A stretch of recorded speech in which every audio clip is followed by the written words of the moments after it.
Holy Spirit, and take me yours in completely. Lead me of the days of my life, and protect me from the evil one, from harm and danger. Please all those in my life and lead and guide and take us to heaven, so that we can die with the one true God and forever. Amen. The angel of the Gabriel, pray for us. Ama, tinataas ko po sa iyo ang gawain ito, ang mga sandaling ito.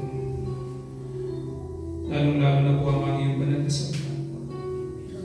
Abutin mo po, Ama, ng iyong pagpala at paghimalang kamay ng iyong Ama. Dahil hindi ko po kaya ang lahat. Hindi ko po sila kaya bigtis. Wala po akong magagawa po sa ganang aking sarili. Kaya Ama, tinataas ko po sa iyo ang mga sandaling ito hanggang sa matapos. Hindi man po kami karapat dapat na tumawag sa iyo ng Ama. Dahil sa aming mga pagkukulang at pagkakasala, tiklog tuhod po kaming inilalapit sa iyo ang aming mga sarili sa mga sandaling ito. Pagpalain mo po kami at patawarin sa aming mga kasalanan. Ikaw po ang makita sa mga sandaling ito, lalo na sa mga labi na lalabas sa akin. Tanging salita mo lamang po at ang mapurihan. At gayon din po, Ama, tinataas ko po ang bawat isa na narito at wala man rito na naabot ng iyong tinig. Sampu po, Ama, ng instrumentalis at aming mga ngawit at kaming mga tindi. Pagpalain mo po kami, Ama. At yun po ang aming sangod dalangin sa mga sandaling ito hanggang sa aming pag-uwi at sa mga susunod ng araw ng aming pakikipagnig at pakikipagtagpo sa iyo. Walang hanggang papuri at pasasalamat sa iyong napakadakila at napakatamis mo. Pangalan ng Ama, Anak, Espiritu Santo. Amen. Amen. Yung mga banal na Biblia, samahan niyo po ang inyong Aba sa kaspid na darating ngayong linggo. Hango po ito San Juan chapter 12 verse 20 to 33. Hinanap ng ilang Griego si Jesus. Nakita niyo na po ba?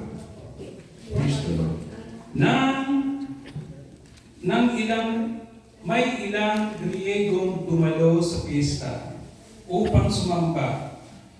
Lumapit sila kay Filipe na taga Betsaida sa Galilea at nakiusap, Ginoo, nais po namin makita si Jesus. Ito'y sinabi ni Filipe kay Andres at magkasama silang nagsabi dito kay Jesus.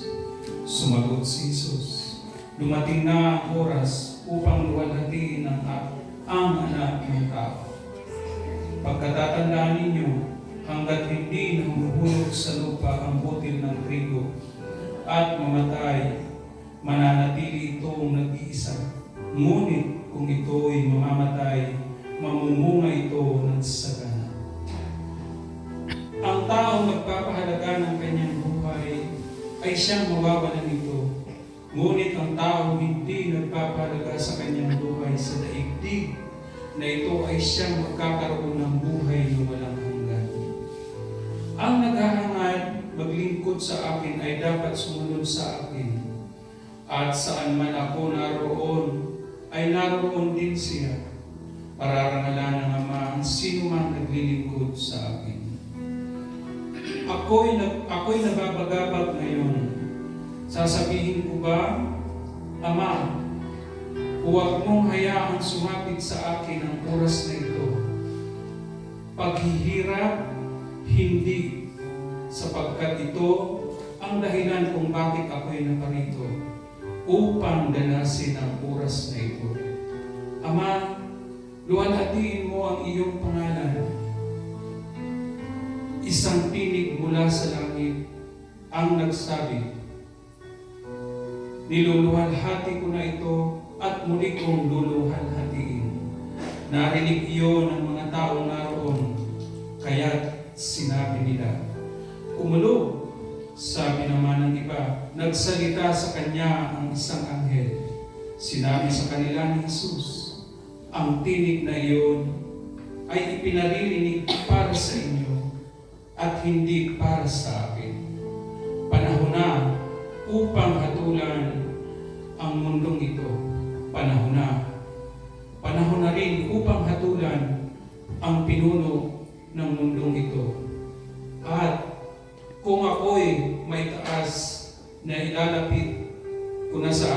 sarili ang lahat ng tao. Sinabi niya ito upang ipahiwatig kung paano siya mamamatay. Mga kapatid ko kay Kristo at sa ating pananampalataya, ito ang mabuting balita ng ating Panginoon. Pinupuli ka namin, Kristo. Palakpakan natin ang Diyos. Hallelujah! Jesus! Hallelujah! Tunay po ba naganap ang Diyos at buhay sa ating puso? Amen. Palakpakan natin ang malakas ng Diyos. Palakpakan na nagbibigay ng lakasan.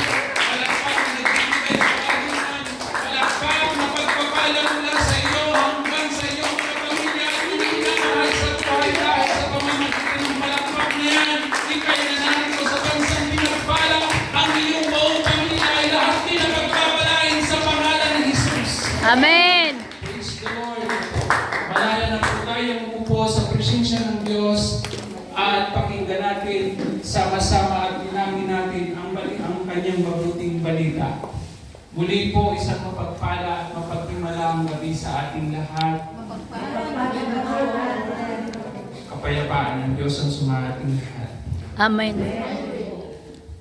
Napakinggan po natin ang ating Ebanghelyo. Tunay nga naman po talaga at hindi lang siksik, liglig at umaapaw pa mula sa first reading hanggang sa second reading.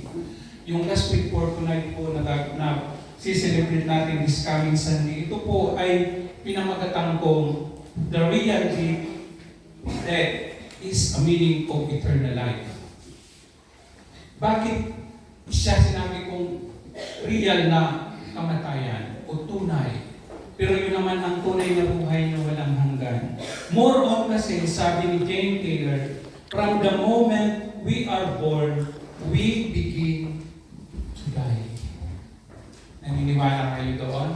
Amen. Palakpakan natin ang Diyos. Dahil lahat daw na ipinanganak na ay sa ring pagsimula ng ating pagkamatay. Kaya ang pagsasaluhan po natin sa gabing ito po ay hinango po mula dito sa verse 20 o rather 21, 22 to 23. Ito po yung pinaka-sentro ng aking nakayanan sa gabing ito na ating pagsasalusaluhan sa gabing ito. Sa biyaya at habag ng Diyos, palakpakan natin ang Diyos. Amen. Ang lakas ng ating palakpakan. Yes to the Lord. Amen.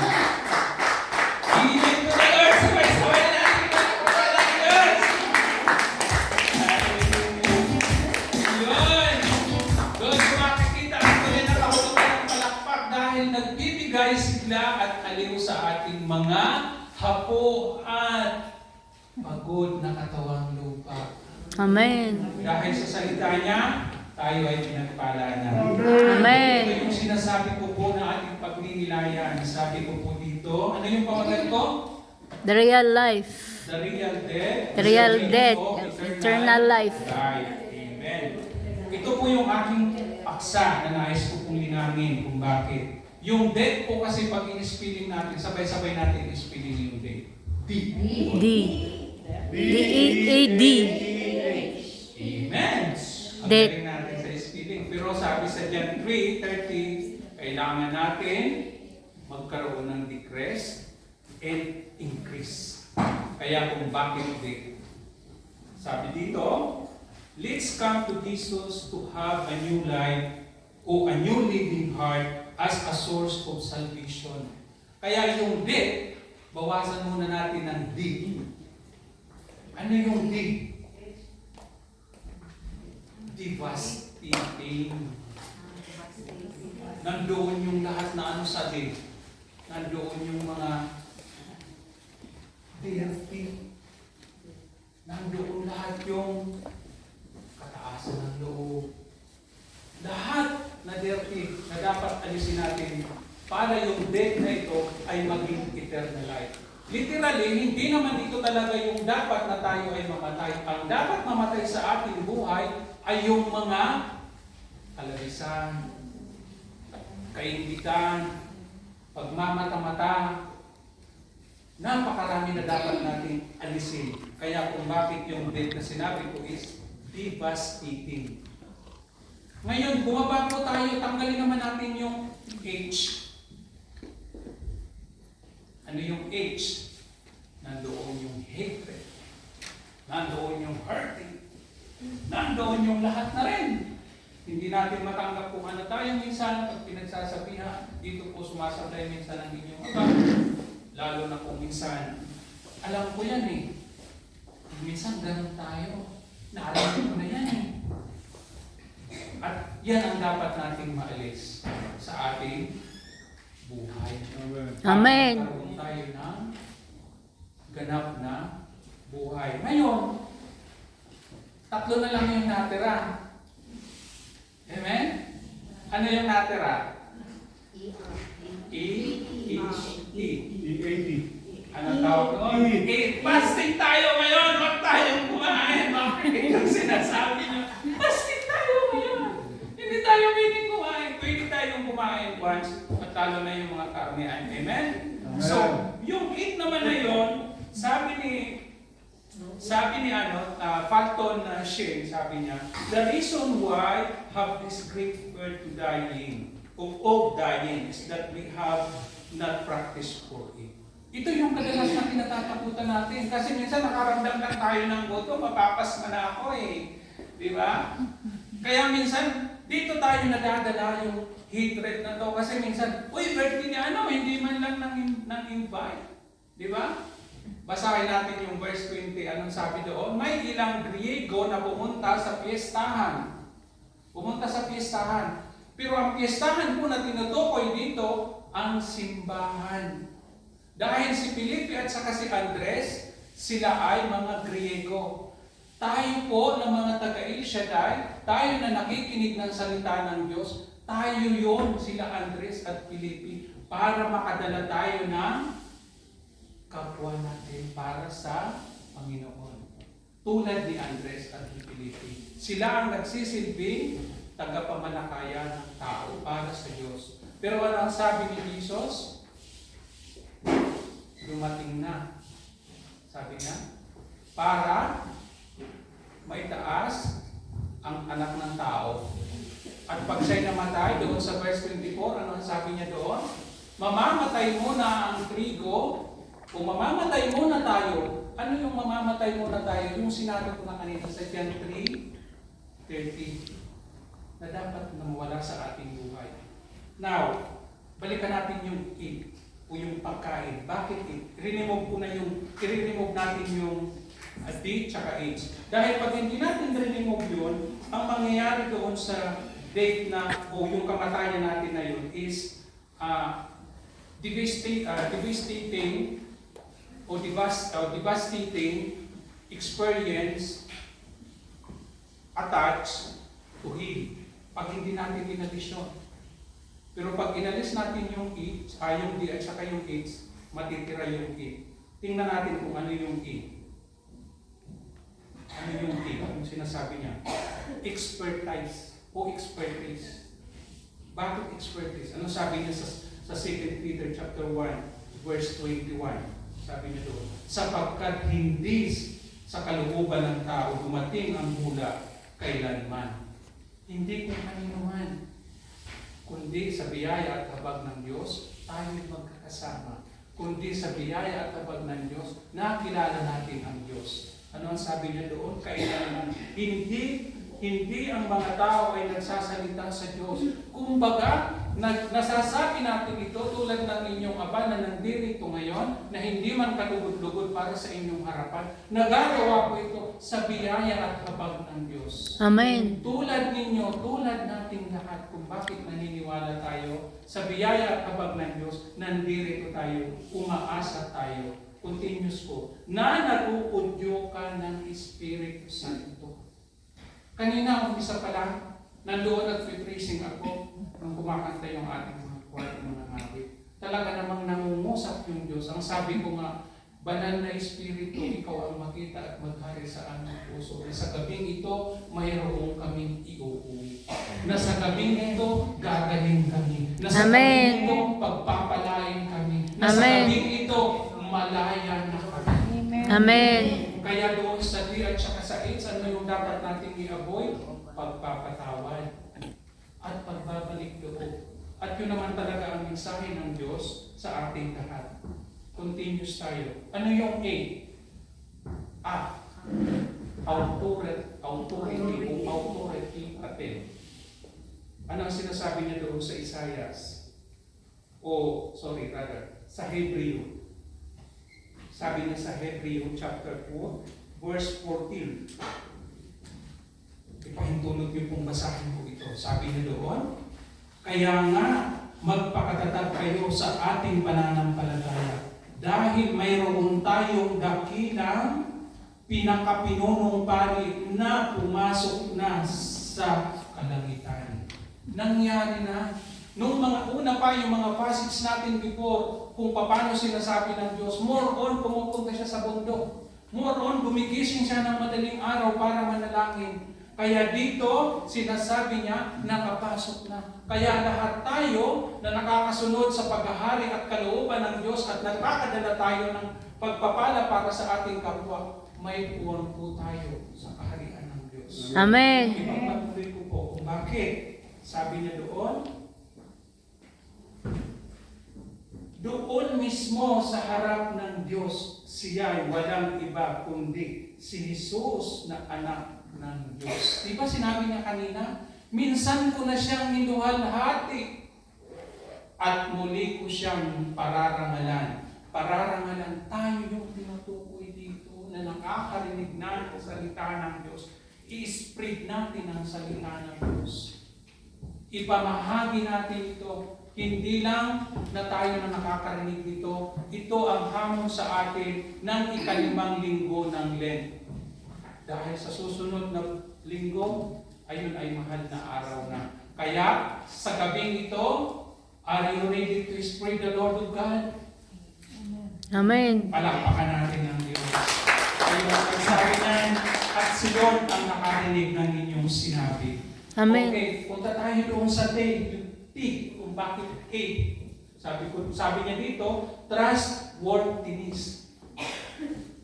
Trustworthiness. Itong tatlong ito, pag inalis mo doon sa, pag hiniwalay mo doon sa death, ang matitira niya yung A.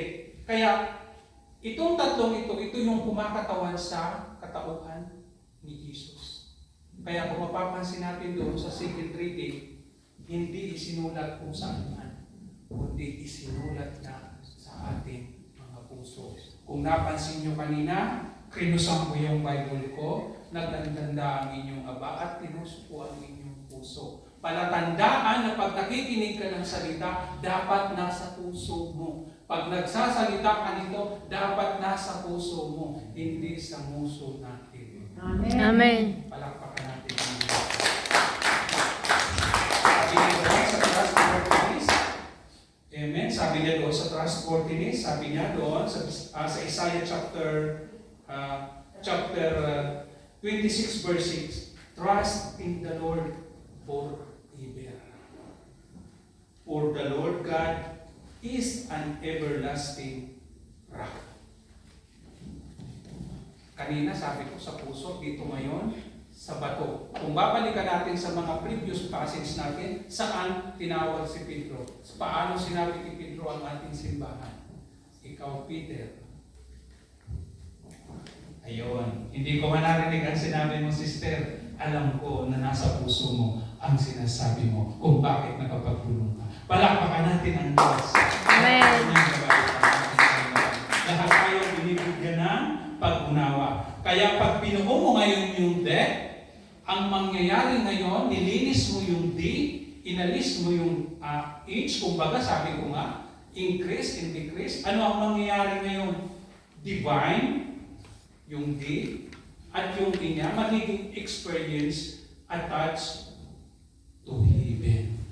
Amen. Naintindihan niyo po yan. Pag Amen. binalis mo yun, binalik mo, ito yung kahulugan niya. Kasi nalinis mo yung sarili mo. May avoid mo yung mga bagay na hindi na dapat. Na mahirap gawin. Pero dahil sa kabutihan ng Diyos, ayun. Nandito tayo, nakikinig tayo, nagpupuya tayo. Kaya ang napakahalaga para sa atin sa gabi ito, repent and forgive. Bible say in Colossians chapter 3 verse 13, mga tiisan nga kayo sa isa't isa. Kung ang sino man ay magsumbong laban kanino man. Kung sino man ang magsumbong o kumbaga yung naikwento, may naisabi.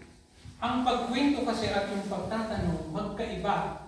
Pag nagtatanong ka, naghahanap ka ng linaw. Pero pag nagsasabi ka naman na nagsusumbong ka, iba rin naman yung kahulugan noon. Pero ang sinasabi ng Colosas, dapat kung papaano i-approach natin yung ating kapwa. O sabi niya dito, kung papaano pinatawad kayo ng Panginoon. Paglingkod na tayo ng Panginoon, yung approach at sinabi niya sa iyo, hindi tayo magiging one-sided. Ibabalance natin yun. Pag naibalance natin yun, doon nakikita yung pinagsasaluhan natin ngayong gabi. Kung bakit ipinanganak tayo na nag-uumpisa na yung kamatayan. Kasi more on, pag pinanganak tayo, nandoon yung happiness. Like your mom, like your dad, lahat tayo ng mga magulang na pag nag-asawa na tayo, isa lang ang gustong sabihin natin, pinatay ko na ang pagiging binata ko. Pinatay ko na ang pagiging dalaga ko. Kasi may pamilya ka na. Kasi di ba, moron, pag may nakikita tayo ng mga may asawa na, tapos nabubuhay dalaga pa, there's something, di ba? Makikita natin. Doon, papasok na naman tayo sa age, di ba? Papasok din tayo doon sa age. Kaya, lahat ng yun dapat i-avoid natin. Pag may asawa ka na, kung dati nakakapagsuot ka ng butas-butas na pantalon, wala na. Di ba? At nagpas ka ng tuhod. Hindi yung labas yung siguro na naman nagsabi.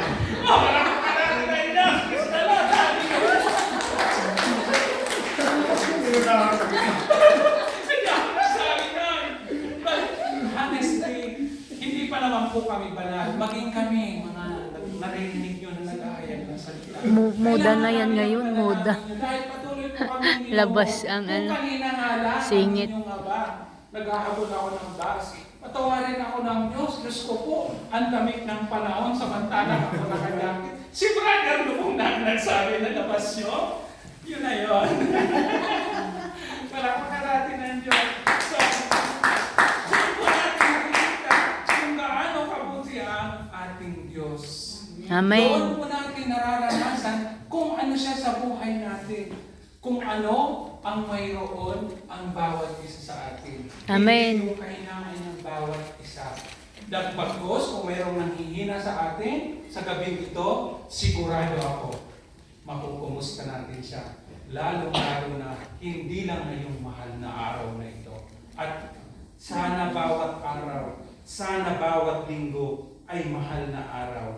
Dahil, ano ang sabi niya doon sa verse 24 to 26? Sabi niya doon, unless the grain of wheat falls into the ground and dies, it remains alone. But if it dies, it's produce much grain. Ito yun. Pag namatay na tayo sa ating mga lumang buhay, ito yung pinakakahulugan ng parabolang ito. Amen? Amen. He who loves his life will lose. Ito po yung nangyari sa akin noong 2000. Yes, 2001. Every Wednesday, mayroon kaming gospel reflection. Tumawag sa akin na si Brother George, handa ka, Merkulis. Noon. Sabi ko, Brother Bong, para sa Lord, lagi naman akong handa. Basta sumangayon yung Panginoon, ang panahon at pagpuras at pagkakataon, pinicturan ko yung employer ko, hindi ko kay Brother Bong, kasi alas 10 na, tulog pa yung lola ko. So, 11:15, tinising ko na siya. So, ang inyong aba talagang maingat. 2 cup of warm water lang yan. Inom, tapos 50 push-up. Talagang iniingatan ko yung sarili ko. Ito yung sinasabi dito sa verse 24 to 25. Ganon po ako dati. Kaya sobra kumbaga nandoon yung pag-iingat talaga. Tapos tumawag yung anak, sabi ng anak, George, that someone coming and titingnan daw yung basement kasi may kwarto doon. So sabi ko naman, okay. Sabi niya, pakibukas mo nga yung aircon. So pumunta ako sa baba. Tapos inupo ko na yung lula, pagbalik ko, hinanda ko yung pagkain niya, binuksan ko yung aircon sa baba. Habang pinapakain ko yung lula ko, parang naupos ako, yung nangiti na ako, unti-unti nagpa-blur yung paningin ko. Sabi ko, ano kaya something? So ako naman, sabi ko, everyday ito naman yung rotation ko. Tapos, bakit nagkaganito ako? So sa madaling sabi, tumawag ako sa isang kapatira namin na wala. May tumawag naman na isang accidental yung telepono po ng inyong aba. Pag may tumawag yan, automatic yan. Tapos, may isang lula na mamamatay na siya. Sabi ng lola niya sa mga anak niya at mga apo, pwede ba na pag ako mamamatay na, yung kanong kamay ko, yung Biblia ko, sabi naman nung mga apo at mga anak, opo naman mama, opo naman po lola, kung yan ang last will niya na narinig ko sa buti yung pare natin kanina na anong itsura ng mamamatay na. Di ba? So dito naman sa akin, namamatay na siya. So, nagkaroon pa siya ng pagkakataon para masabi niya yun. At sa kanan at sa kaliwang kamay ko naman, isang plastic at puting panyo. Sabi niya, opo naman. Nag-isip yung mga anak. Po, weird. Bakit may plastic? Di ba? So, sabi ng lola, di ba lahat kayo, pag pumupunta kayo ng birthdayhan, di ba? Sharon. Yung sinasabi ko sa verse 20. Sharon. Ano yung pinakamasarap na hinahanda? Hindi ako nagsabi doon. Hindi ako nagsabi doon. Di ba? Ano yung pinakamasarap na hinahanda? Pinakalasanahan sa atin, di ba? More on, yun ang problema sa iba nating mga kasamahan katoliko. Sasabihin, sagradong katoliko ako. Kaya pagdating doon sa may mga piestahan, hindi na yung misa ang pinupuntahan, kundi la misa. La misa. Alam niyo na po yata yung kwentong yun. Kundi la misa na yung pupuntahan. Balik natin doon kay Lola, di ba? More on kung bakit plastic. Kasi may panyo siya, pag mamamatay na siya, more on, di ba inaano na yung mga mamamatay na. Pero hindi lahat na mamamatay na, sa kalang inaanay ng pare. Yun ang hawak niya, sa kanya kakainin yung hostya. Ngayong gabing ito, ang pinakasintro ng ating kamatayan at yung pagkain na inalis ko yung dalawa, H sa D, ang pagkain natin ng hostya sa araw-araw at sa bawat pagsasayos natin at pagsisimba natin, yun po ang sinasabi ng lola niya sa kanyang mga anak at sa kanyang mga apo na bawat araw ay mahalaga, na bawat araw ay nakikipagniig tayo sa Diyos. Amen. Naintindihan niyo yung lola? Amen. Tumayo po tayo lahat at maging pagkain natin araw-araw ang katawan ni Kristo.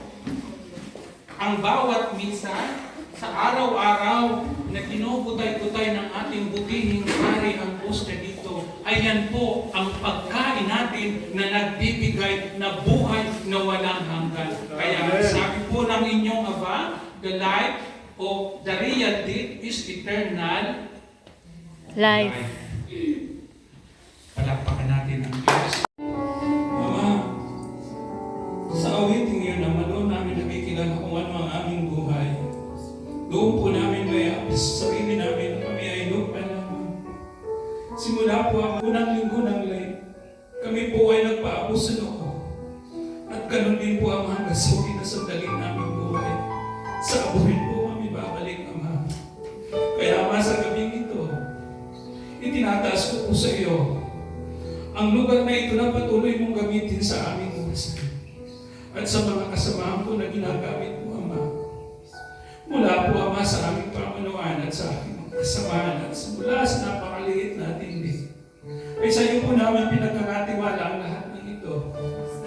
Dahil kung sa aming ganang sarili, Ama, kami walang magagawa. Lahat pong ito, Ama, sa iyo namin pinagkakatiwala. Hindi po namin ito kaya, Ama, dahil kung kami man po ay nagkukulang, kami man po ay marumi, hindi po namin kaya. Kaya, Ama, sa gabing ito, abutin mo po kami, Ama, ng iyong mapagpala at mapaghimanang kamay. Itapon niyo po kami sa iyong banal na likuran.